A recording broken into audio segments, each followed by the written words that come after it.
My name is Olivia Sterling. I'm 28 years old now, but 13 years ago, on a cold October night, my father looked me straight in the eyes and said words I will never forget. Get out. I don't need a sick daughter like you. I was only 15 years old. It was raining so hard the windows were shaking. Thunder filled the sky.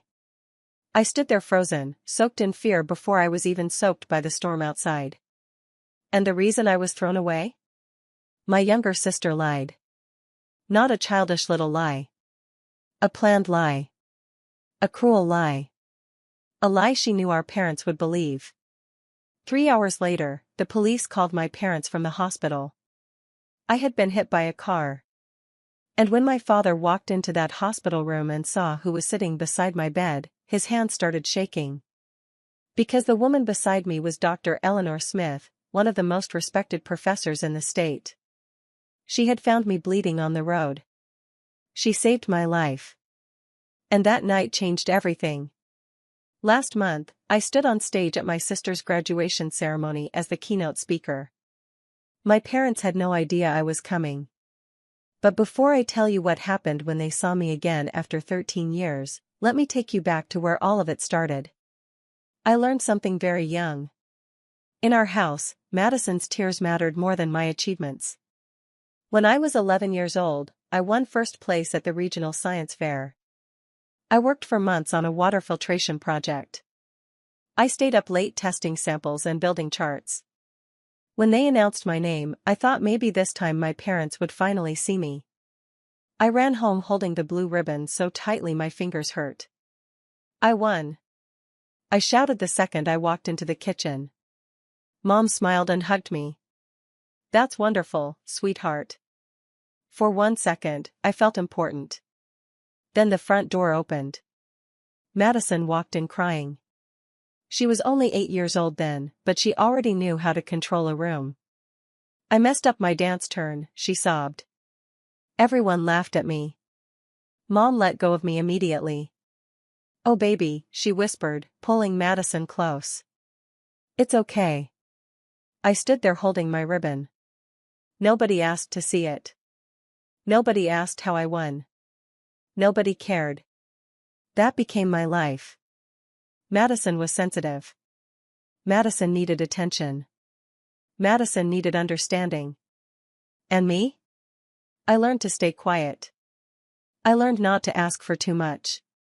By 14, I stopped showing my parents my report cards. Straight A's didn't matter when Madison cried over a B-. When I got accepted into a summer science program with a full scholarship, I was so excited I could barely breathe. 2 weeks studying environmental science with real researchers. Dad barely looked up from his phone. That's nice, Olivia. Then Madison started crying. Why does she get to leave? That's not fair. Mom rubbed her shoulder. Olivia, she said softly, maybe you could skip it this year. Your sister needs you here, Madison added. And just like that, the opportunity disappeared. They called it family unity. I called it learning how to disappear. The lies started small. Madison borrowed my clothes and denied it. She broke things and blamed me. Money disappeared from Mom's purse one day. $50. Madison told Dad she saw me near the wallet. I hadn't even been home. Dad called me into his office. Did you take it? No. Madison says you did. She's lying. His face hardened instantly. Don't accuse your sister. I lost my phone for a month. The science camp they promised for next year? Gone. Madison watched from the stairs smiling while my parents punished me. That smile scared me.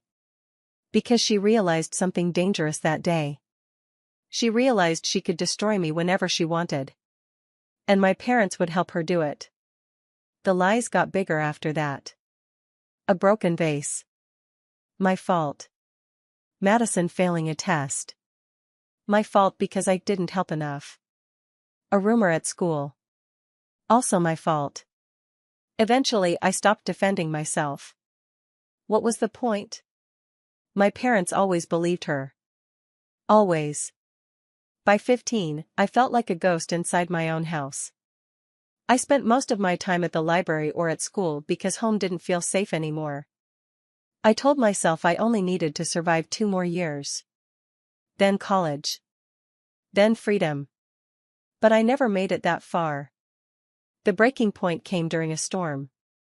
There was a boy in my chemistry class named Jake. Nice guy. Terrible at chemistry. He asked me for help after class a few times. That was it. But Madison had a huge crush on him. Obsessive. One afternoon, Jake stopped by my locker. "Thanks for helping me yesterday," he said. "You seriously saved me." I laughed. "You're welcome. Maybe we could study together sometime?" "Sure."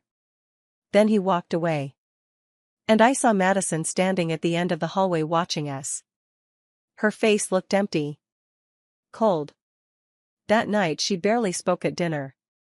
Mom kept asking what was wrong. Madison just shrugged. I should have known silence from her was dangerous. A few days later, a guest speaker visited my biology class. Dr. Eleanor Smith. She spoke about education inequality and students who fall behind because of family problems. I stayed after class asking questions. She smiled at me. "You have a very sharp mind, Olivia." Then she handed me her card. "Don't let anyone dim your light." At the time, I thought it was just a nice comment. I had no idea she was about to become the most important person in my life. A week later, the storm arrived. The rain started early that evening. The wind was so loud it rattled the walls. We ate dinner quietly while weather alerts buzzed on Dad's phone. Madison kept staring at me. Every time I looked up, she looked away. After dinner, I went upstairs to do homework. Around 8 p.m., I heard crying downstairs. Loud crying. Madison. Then Dad shouted, "Olivia! Get down here now." My stomach dropped. I walked downstairs slowly. Madison sat on the couch sobbing into Mom's shoulder. Dad stood near the fireplace with his arms crossed. "What happened?" I asked. Madison looked up at me. For half a second, her tears disappeared. And underneath them, I saw something terrifying. Satisfaction. "Tell her," Dad said coldly. Madison's lip trembled. "Why do you hate me so much?" "What? Why are you spreading rumors about me at school?" My brain froze. "What rumors?" "About me cheating. About Jake. About me being pathetic." "I never said any of that." She held up her phone. Screenshots. Messages from an account with my name and profile picture. Cruel messages. Horrible messages. "I didn't send those," I said immediately. Dad slammed his hand against the wall. "Stop lying. I'm telling the truth." "And Jake," Madison cried harder. "You knew I liked him. He asked me for chemistry help. You wanted to steal him from me." "No." Then Madison pulled up her sleeve. A dark bruise covered her arm. Mom gasped. "She pushed me," Madison whispered. I stared at the bruise. "I never touched you." "She did." "I didn't." Dad stepped toward me. "Have you been bullying your sister?" "No." "Then explain the bruise." "I don't know. Maybe she did it herself."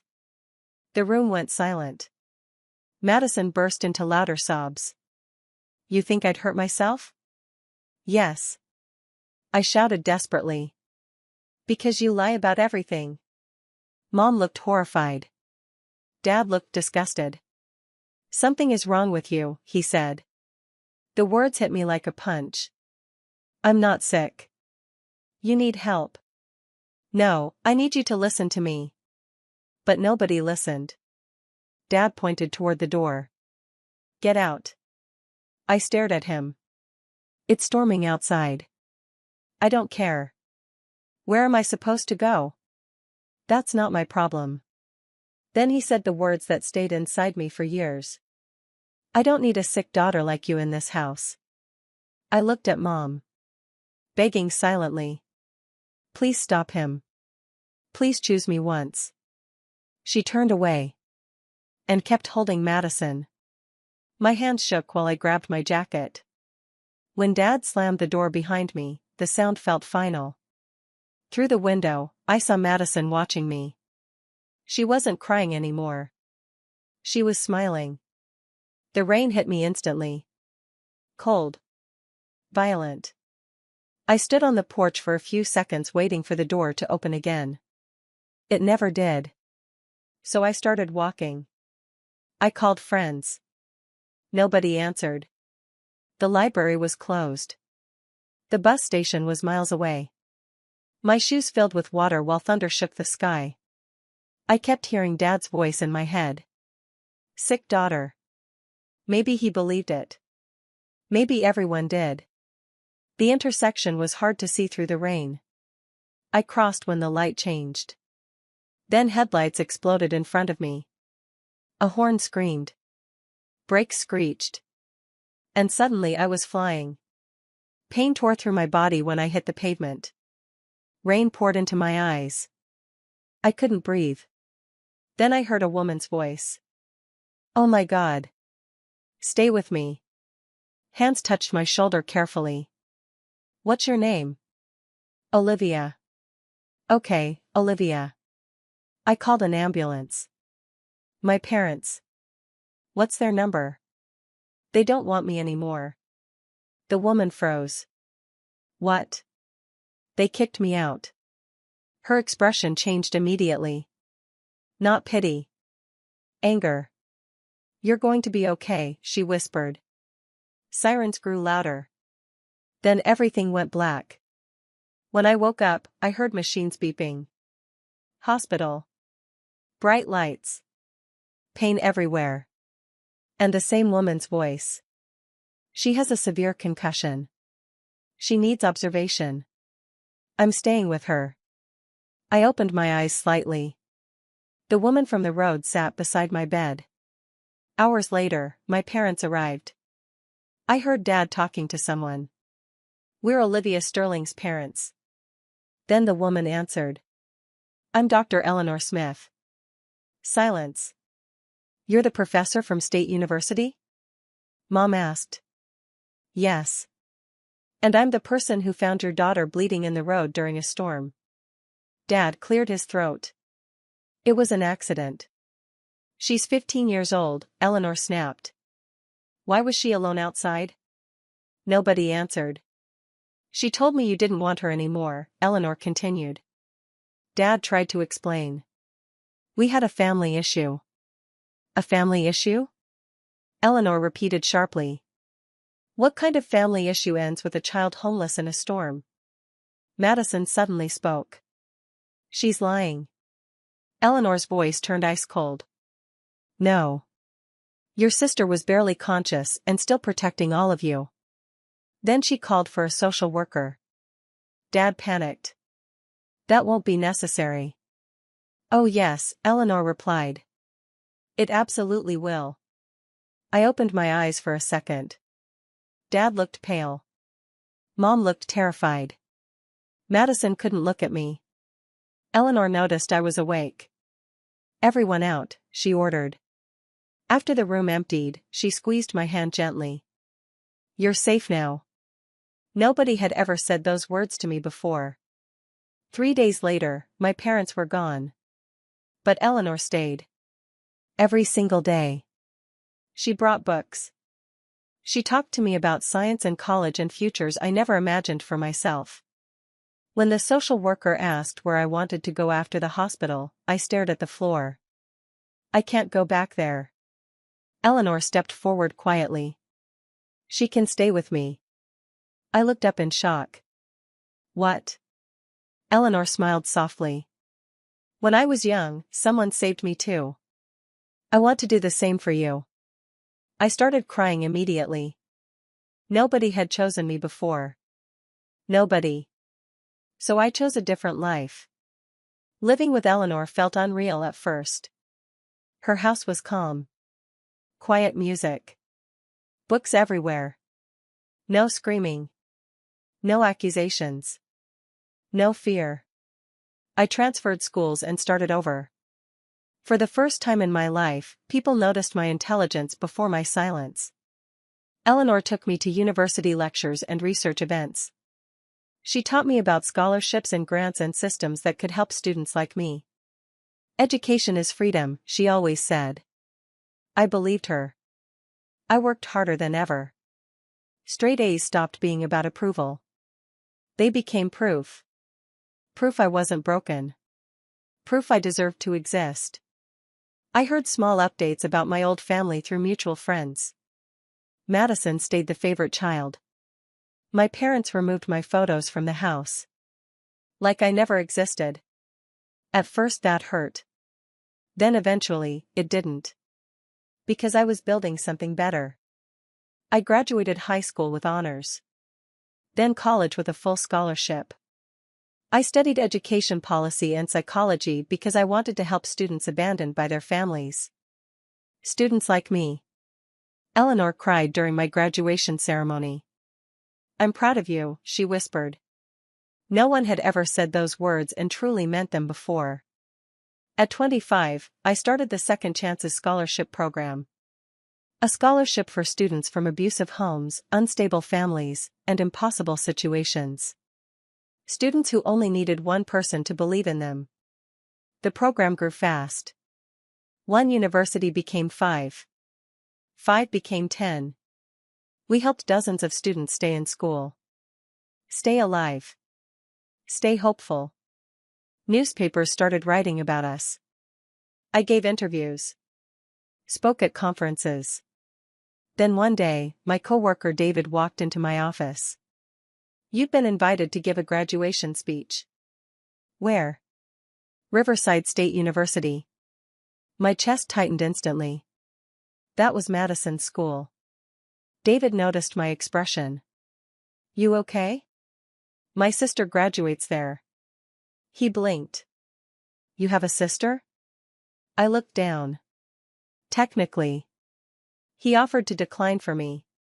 But then he explained the speech topic. Resilience. Educational equality. Second chances. My story. I thought about Madison celebrating her perfect life. I thought about my parents sitting proudly in the audience. I thought about them believing I disappeared forever. Then I thought about the girl I used to be. The one standing alone in a storm. I'll do it, I said. That night, Eleanor asked one important question. Why are you really going? I thought carefully before answering. Not revenge, I said quietly. Truth. So I wrote the speech. I didn't include names. I didn't scream. I didn't attack anyone. I just told the truth. The night before the ceremony, I barely slept. Eleanor brought me tea. You're not that scared little girl anymore, she reminded me. The next morning, I wore a navy suit and Eleanor's pearl necklace. When I looked in the mirror, I saw confidence instead of fear. Backstage at the auditorium, I checked the graduate list. There it was. Madison Sterling. Row 3. My heart pounded. The auditorium filled with families and cameras and excitement.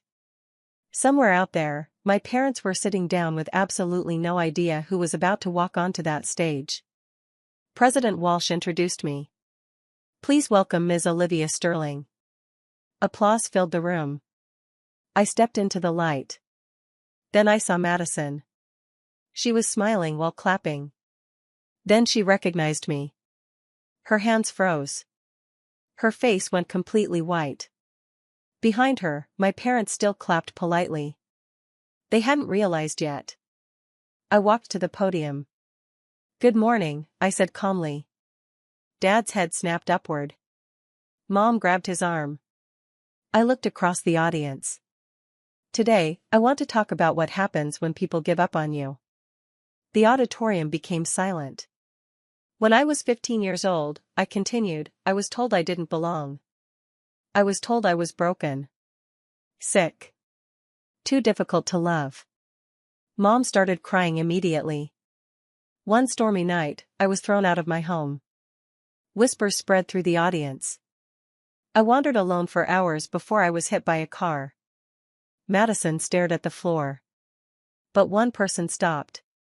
I looked toward Eleanor. One person chose compassion instead of judgment. One person saw potential instead of problems. Eleanor smiled through tears. That person became my family. The room stayed completely silent. That 15-year-old girl was me. Dad covered his face with his hands. Madison looked like she couldn't breathe. I kept speaking steadily. The Second Chances Scholarship exists because no child should feel worthless just because someone failed to love them correctly. I looked directly at Madison. Being rejected does not define your future. People started standing slowly. Applause grew louder. By the end, almost the entire auditorium stood clapping. Except my father. He stayed seated staring at the floor. When the ceremony ended, I slipped backstage. Eleanor hugged me tightly. You did beautifully. Then David approached nervously. Your parents want to speak with you. I closed my eyes briefly. After 13 years. I finally walked toward them. Dad looked older. Smaller somehow. Mom's makeup was ruined from crying. Madison stood behind them shaking. You wanted to talk? I asked. Dad's voice cracked. We were wrong. I nodded slowly. Yes. You were. Mom cried harder. We should have listened to you. You should have protected me. Nobody argued. Madison finally spoke. I'm sorry. You planned everything, I said quietly. She nodded while crying. I know. Why? Because I was jealous. The honesty shocked even her parents. Dad looked sick. I regretted that night every single day, he whispered. Good, I answered. The word hit him hard. Mom reached toward me. Can we fix this? I stepped back. No. Dad looked devastated. Please. We are not a family anymore, I said gently. You ended that 13 years ago. Madison's friends approached then. One of them looked confused. You told us your sister died. I slowly turned toward Madison. You told people I was dead? Madison burst into tears again. It was easier. Her friend stared at her with disgust. Then they walked away, leaving her alone. For the first time in her life, her lies stopped working. Before leaving, I looked at Madison one last time. I forgive you for my peace, I said. But I don't want a relationship with you. Then I looked at my parents. And forgiveness does not erase consequences. Eleanor linked her arm through mine. And together, we walked away. A week later, the speech went viral online. Thousands of people shared it. Students started emailing me their stories. One girl wrote, "Your speech stopped me from giving up. That mattered more than revenge ever could." My parents kept calling. I didn't answer. Then Madison finally emailed me the truth. She admitted everything. The fake screenshots. The bruise. The jealousy. The lies. She admitted she spent 13 years pretending I was dead because the truth made her hate herself. I read the email twice. Then replied with only one thing. I forgive you, but I'm done. After that, she stopped writing. Dad visited my office once. He cried while apologizing. Real tears. Real regret. But regret could not erase what he did. You threw your child into a storm, I told him quietly. Some things don't heal. He nodded because deep down, he knew I was right. Meanwhile, my life kept growing. The scholarship program expanded across the state. More students. More second chances. More lives changed.